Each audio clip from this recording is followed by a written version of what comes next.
बिलासपुर के बाद अब हम आ रहे हैं आपके शहर। और जैसा कि हमने आपसे प्रॉमिस किया था कि अगर इस इवेंट से आपको कुछ फायदा पहुंचता है, अगर ये इवेंट आपके हित में होता है, तो हम आपके शहर भी आएंगे। अब जिस तरह से आप सभी ने इस इवेंट पर अपना प्यार दिखाया, अपना भरोसा दिखाया, और जिस तरह से फीडबैक आ रहे हैं और जिस तरह से डिमांड आ रहा है कि अब हमारे शहर में भी इस तरह का होना चाहिए क्योंकि आपने प्रॉमिस किया था, तो ज़्यादा मत सोचिए क्योंकि हम आ रहे हैं आपके शहर। और कौन सा वो शहर होने वाला है ये हम आपको बहुत जल्द बताने वाले हैं। तब तक आप नीचे कमेंट सेक्शन में गेस कर सकते हैं कि वो शहर कौन सा है। तो तैयार रहिए। जो बिलासपुर में हमने ऑर्गेनाइज किया था एक आउटडोर टेस्ट, फ्रेश इन्वायरमेंट में, सुबह के इन्वायरमेंट में, एक पॉजिटिव इन्वायरमेंट में, तो आप समझ सकते हो कि बिलासपुर का भी अपग्रेडेड वर्जन आपके शहर में होने वाला है।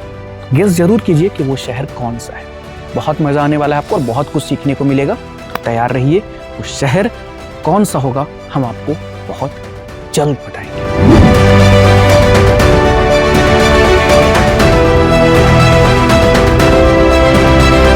कोको अपने स्तर में बहुत ही अच्छा कार्य कर रहा है। बाकी कोचिंग पैसे लेकर, मोटे दाम लेकर काम कर रहे हैं, मगर कोको निरंतर प्रयास कर रहा है।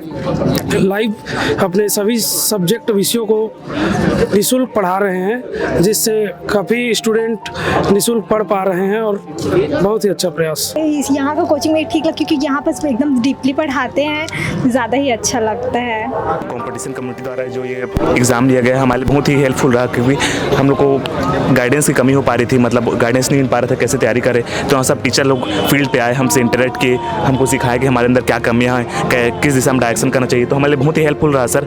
मयूर सर हो, आनंद सर हो, सभी का ना कंटेंट बहुत अच्छा रहता है सर। और जैसे हम जैसे जो गरीब बच्चे हैं सर, उनको फ्री में कंटेंट मिल पाता है, तो उसके लिए भी मैं कंपटीशन कम्युनिटी को धन्यवाद देता हूँ सर। बहुत ही अच्छा मार्गदर्शन दिए हैं। ऐसे उम्मीद करता हूँ कि आगे भी कोको की तरफ से हमें मार्गदर्शन मिलता रहेगा।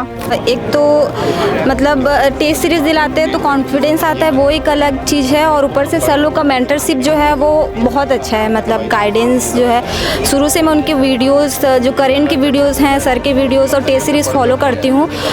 उसका बेनिफिट भी हो रहा है, रैंक्स आने लग जाते हैं तो आपका कॉन्फिडेंस और बढ़ जाता है। और सबसे अच्छा जो मुझे कॉम्पिटिशन कम्युनिटी के बारे में लगता है कि अगर आपको डाउट है, अगर आप पूछोगे तो सर मतलब बहुत जल्दी रिप्लाई करते हैं और अच्छे से समझाते हैं सर। मैं दूसरे इंस्टीट्यूट से भी कोचिंग करती हूँ, लेकिन यूट्यूब में जब से मैं कोको का वीडियो देखती हूँ तो उनके पढ़ाई में इनके पढ़ाई में बहुत डिफरेंस है, मतलब समझ आने में। मुझे तो इनका जो पढ़ाते हैं, पढ़ाने का स्टाइल है वो बहुत अच्छा है, मतलब मुझे समझ आता है। मेरा नाम प्रदीप जायसवाल है और मैं कंपटीशन कम्युनिटी से लगभग 2 साल से जुड़ा हूँ। यहाँ की टेस्ट सीरीज़ भी ज्वाइन की है और भी ऐसा था कि ये टेस्ट सीरीज़ जो किया गया था इसका था एक नई सोच, तो ये बहुत अच्छा माहौल लगा हमको। इसमें क्या था कि क्वेश्चन दिए गए थे, हमें 50 क्वेश्चन दिए गए थे जो भी इंडियन जीएस को लेकर, छत्तीसगढ़ को लेकर थे। तो एक ऐसे अगर हम टेस्ट दिलाते हैं तो एक खुला माहौल था, तो एक अच्छा फीलिंग रहा। क्योंकि हम जब प्रिपरेशन करते हैं तो इस दौरान होता है कि हम एक रूम में होते हैं, अंदर में होते हैं, तो बहुत सारा कंजेस्टेड फील होता है, एक एंजाइटी फील होती है। और जब हम यहाँ आउटडोर में हम आए हैं तो एक नया माहौल आया, नया ताज़ा माहौल आता है। तो इससे जो हमारा प्रेशर था अभी एग्ज़ाम को लेकर, चूँकि जो एग्ज़ाम है वो अभी सुनने में आया कि डिले हो चुका है, लेट में आने वाला है, तो सर का जो सोच है उनको मैं सपोर्ट करता हूँ, उनकी तारीफ़ करता हूँ कंपटीशन कम्युनिटी की, जो आगे आए और इस तरह के हम लोग के लिए कार्यक्रम लाते रहें। जय हिंद। कोको की टीम को बहुत ज़्यादा थैंक यू, क्योंकि सारे बच्चों के लिए सोचते हैं। फ्री में कोई भी कंटेंट नहीं देता, ज़्यादातर यूट्यूब में आधा ही क्लास मिलता है, पर कोको है जो कंप्लीट क्लास देता है, तो थैंक यू कोको को।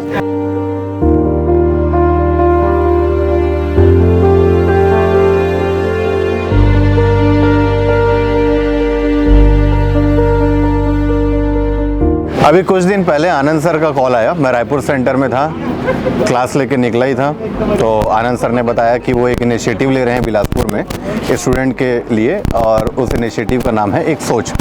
हालांकि मैंने आनंद सर से पूछा कि ये इनिशिएटिव है क्या, इसका उद्देश्य क्या है, क्या करना है इसमें, तो आनंद सर ने बहुत ही शालीनता से मुझे समझाया। लेकिन ईमानदारी से कहूँ तो पूरा समझ में नहीं आया था, लेकिन क्योंकि आनंद सर ने बोला तो हम यहाँ पर आ गए बिलासपुर में। यहाँ आने के बाद जब इस इनिशिएटिव में हम पार्टिसिपेट किए, जब इसका हिस्सा बने, तब समझ में आया कि इनिशिएटिव है क्या और इसका उद्देश्य क्या है। तो ये जो हम यहाँ पर मिलते हैं, यहाँ पर जो इनिशिएटिव हुआ, एक सोच, लोग मिले, अपने अपने सोच को बताए, अपने विचारों को बताए और उनके विचारों को हम समझे और उनके विचार को एक सही दिशा में ले जाने का प्रयास किए।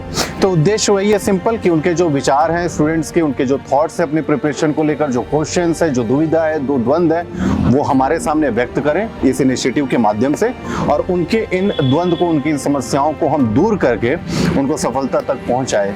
ये हमारा उद्देश्य है इस इनिशिएटिव का। तो बहुत अच्छा लगा और बिलासपुर शुरू से ही बहुत खूबसूरत और बहुत प्यारा शहर है और जब हम यहाँ पर आए और जिस तरह से स्टूडेंट्स का स्नेह और प्रेम हमें मिला, एक मोटिवेशन का काम करता है यार। सही बात है कि ऐसा लगता है कि हाँ, जीवन में वाकई हम कुछ कर रहे हैं जब स्टूडेंट्स हमें इतना स्नेह प्यार देते हैं तो। और वो कहते हैं ना कि हम जो टीचर है या जो फैकल्टीज़ है, जो कोचिंग है, वो एक्चुअल में है किसके आधार पर?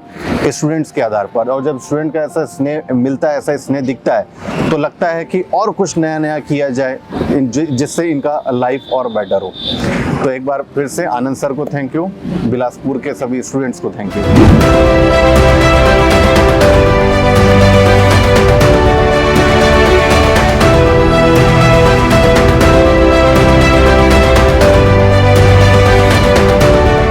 ये मेहनत आपका है, हमने तो बस एक प्रयास किया है। हम क्या हैं? हम लर्नर हैं। कभी भी ना तो टीचर बनना चाहिए, ना तो प्रोफेसर बनना चाहिए। हम सभी को एक लर्नर बनना चाहिए और डेली कुछ ना कुछ सीखना चाहिए। जो प्रोसेस है उस प्रोसेस को बहुत ईमानदारी से, बहुत कंसिस्टेंसी से हमें फॉलो करना चाहिए।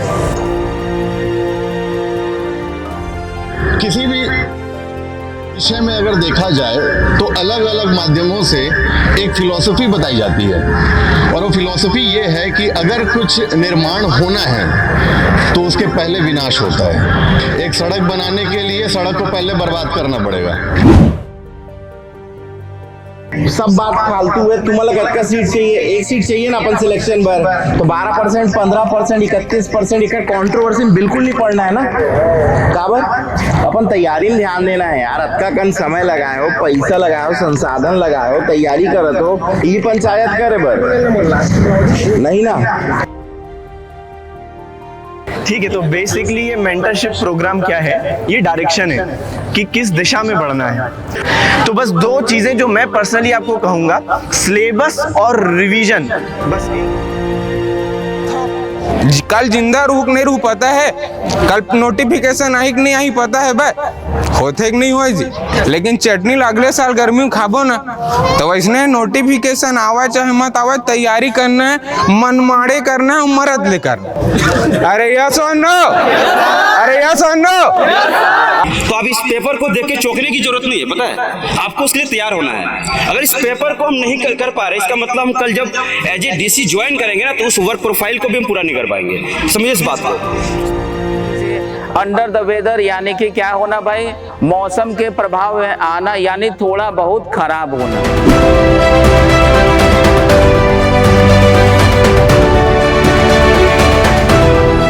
सर ये पूछ रहा था ना सर, अभी नोटिफिकेशन का सर डेट कोई कंफर्म नहीं हो पा रहा है, सबको असमंजस सही है।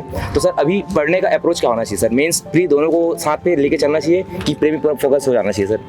नोटिफिकेशन को लेकर जो रोस्टर प्रक्रिया है, और अगर इसमें सच कहा जाए, एकदम ईमानदारी से कहा जाए, तो हमें भी नहीं पता कि आगे क्या होगा। लेकिन ये तय है कि अगले साल इलेक्शन है, और इलेक्शन है तो ये मान लो एग्जाम होगा ही होगा। लेकिन ये सब कोई मैटर नहीं करता। हमारा काम क्या है? कर्म करना। आपका काम क्या है? कर्म करना। ये तो बंद नहीं हो सकता ना। आप जितना एफर्ट लगा सकते हो, जितना मेहनत कर सकते हो, उसमें कोई कमी नहीं होना चाहिए। आपका प्रोसेस में कहीं पर भी ब्रेक नहीं लगना चाहिए। तो आप अपना काम करते रहिए। जिनका काम है नोटिफिकेशन रिलीज करने का, ऑलरेडी उनके ऊपर बहुत प्रेशर है। ये बात तो तय है कि जब हम तैयारी करते हैं तो सबसे बढ़िया तरीका होता है तैयारी का, वो है प्री और मेंस दोनों साथ में। क्योंकि माना यह जाता है कि भाई आयोग ने कभी नहीं कहा है कि पहले तुम प्री पढ़ो फिर मेंस पढ़ो। आयोग ने हमें विषय दिया है। हाँ, आयोग ने हमें ये बताया है कि 3 चरणों पर परीक्षा ली जाएगी, लेकिन विषय वही भूगोल जो है वो ऑब्जेक्टिव तरीके से पूछा जाएगी, वही मेंस टाइप का पूछा जाएगा। तो जब आप तैयारी करें और जब आपको ऐसा लगे कि अब मैं प्री के साइड जाऊं कि मेंस के साथ जाऊं कि दोनों साथ में लेकर चलूं, तो देखो दोनों साथ में लेकर ही हमेशा चलना चाहिए, बस वेटेज इधर उधर करना चाहिए। अगर हम देखें इस समय नोटिफिकेशन नहीं आने की स्थिति में आप इसको क्या करें, 70% थोड़ा सा प्रीलिम फॉर्मेट में जाए, लेकिन 30% आपका मेंस फॉर्मेट होना चाहिए। सर एक असमंजस बना रहता है कि इकोनॉमी सर्वे को पढ़ने की रणनीति कैसी होनी चाहिए, क्योंकि डाटा बेस रहता है। डेटा स्पेसिफिक होना चाहिए ना। ओखर बार यूट्यूब में ना पुराना वीडियो, एक तो मैं मैराथन ले रहा हूँ और मैराथन के अलावा आकाश सर के ना चैप्टर वाइज वीडियो है। क्या करो, कुछ दिमाग लगाने की जरूरत नहीं, आकाश सर के वीडियो में जाना और एक तो इकोनॉमिक सर्वे के प्रिंटला रख लो। सर है क्या करे, point wise page number wise बता है, वही पेज के आसपास वही एक दो पेज आगे पीछे हो जाते हैं, तो वो पेज में जाना, वो पॉइंट ला हाईलाइट करना, वही फैक्ट ला वही डेटा में डेटा चेंज हुए, बाकी पॉइंट तो वही रही, वही करके चल दो। 90% इकोनॉमिक सर्वे जो है ना वो कवर हो जाए। ओखर अलावा जब भी एग्जाम डिक्लेयर हुई ना, ओखर से जस्ट पहले इकोनॉमिक सर्वे के कुछ ना कुछ लेकर आगो तुम्हारे मन पर, अगर हमरो ऊपर छोड़ दूँ तो कोई विशेष नुकसान नहीं होने वाला। सर जैसे पिछले साल कॉन्स्टी का वेटेज थोड़ा ज़्यादा था, तो कॉन्स्टी को कैसे अच्छे से प्रिपेयर करें, बस वही जानना था सर मेरे को। अब एक दो ऐसे क्वेश्चन आते हैं जो कि ऐसे आएंगे कि किसी से नहीं बनने, वो ऐसा आएगा कि बिल्कुल नया क्वेश्चन, बिल्कुल ही नया।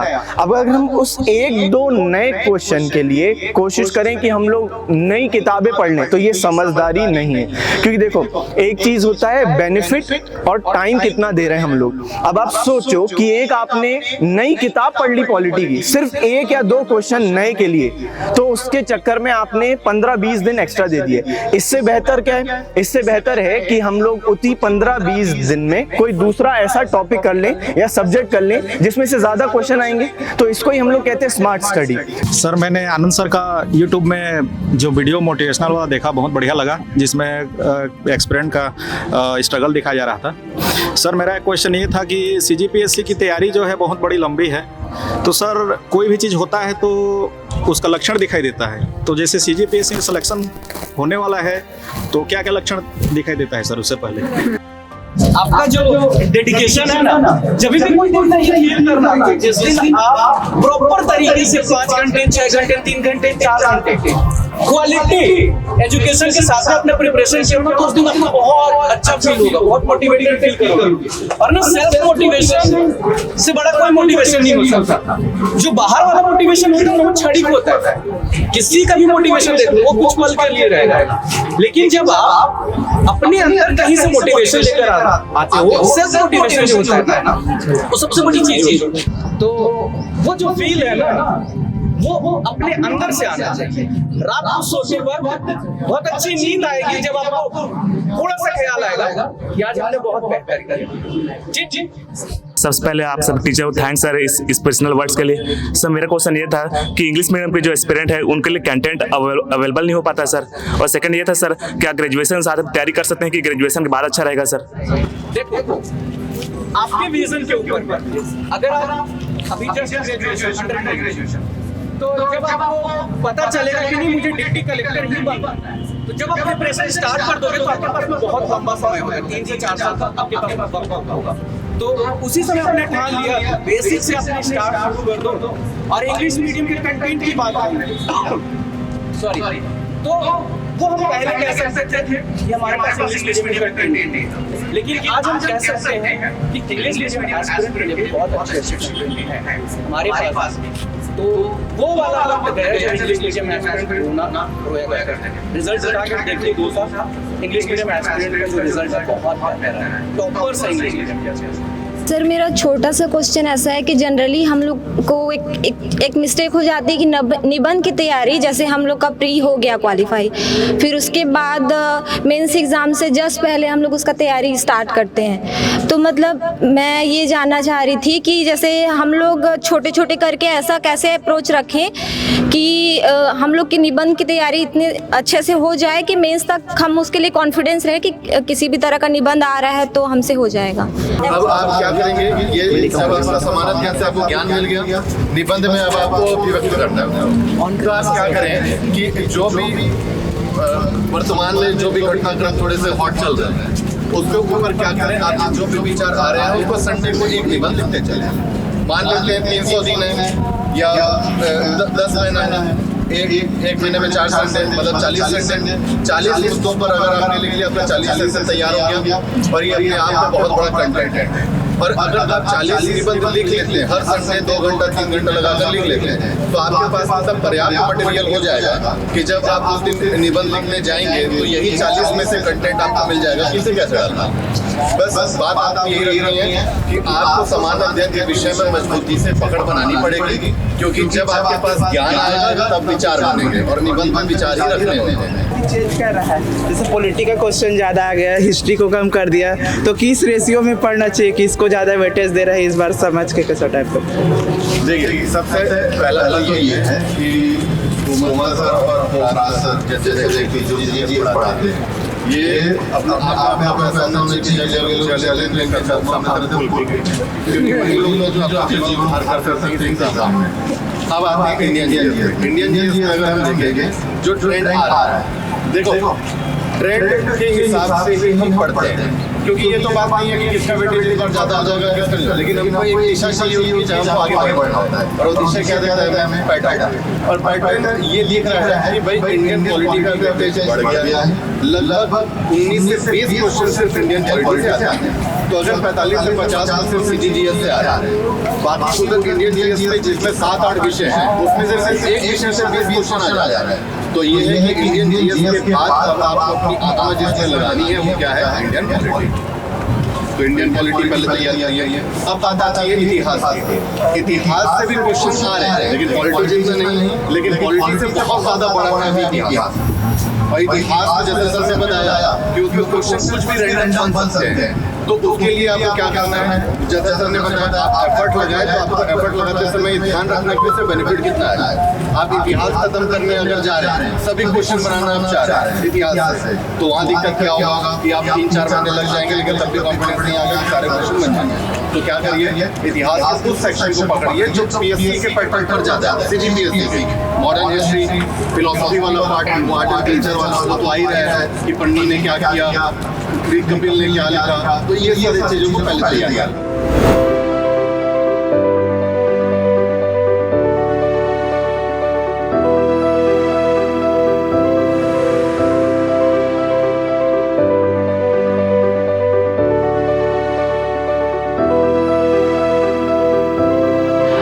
बताता हूं कि एक सोच ये क्या था, एक्चुअल में ये क्या था। एक्चुअल मीनिंग हो सकता है कि आप में से बहुत सारे लोगों को ना पता हो, लेकिन एक्चुअल मीनिंग इसका जानना बहुत जरूरी है। देखो, हम 2 तरह के लोग हैं। एक आप हो जो एक सपना देखा है या आपने एक ड्रीम देखा है, ये हम हैं जो हम आपके सपने को अपना सपना बनाना चाहते हैं, आपके ड्रीम को हम पूरा करना चाहते हैं। तो ये 2 तरह की सोच है।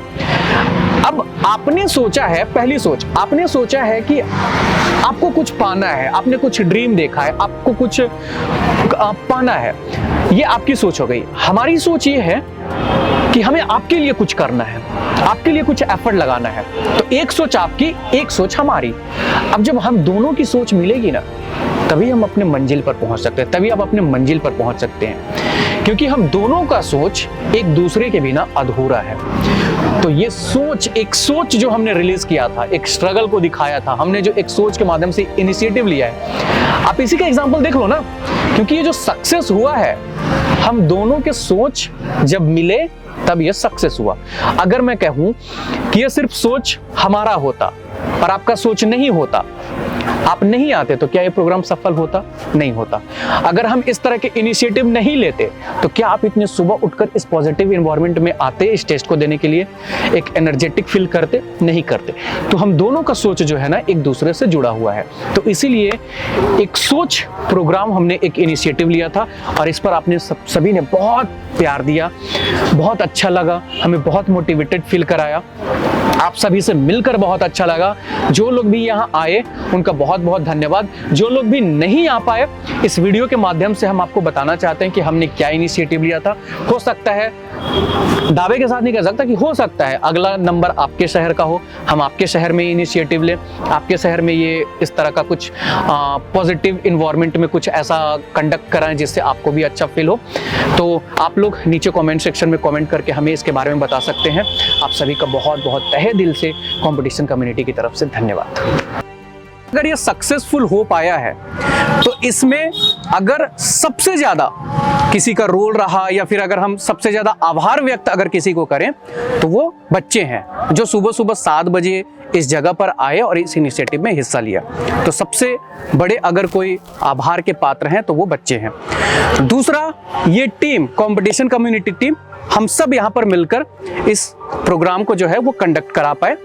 और यहाँ पे अगर मैं आकाश सर की बात करूँ, पोखराज सर हैं, मयूर सर हैं, कोमल सर हैं, अजीत सर हैं, या फिर मैं मिथुन सर की बात करूँ, और ये जो पूरा मैनेजमेंट संभाला अनीस सर, या फिर जो भी ये सारे जितने भी लोग हैं, चाहे फोटोग्राफी टीम हो या फिर IT सपोर्ट हो, सबका तहे दिल से धन्यवाद। और हम जो है पूरी एक टीम है और हमारा हमेशा ये प्रयास रहता है कि एक टीम के रूप में हम सब आपस में कोऑर्डिनेट करके एक बेहतर कार्य करें, बेहतर आउटपुट दे पाए, वो आउटपुट बच्चों के लिए हो। तो आप सभी का तहे दिल से बहुत बहुत धन्यवाद।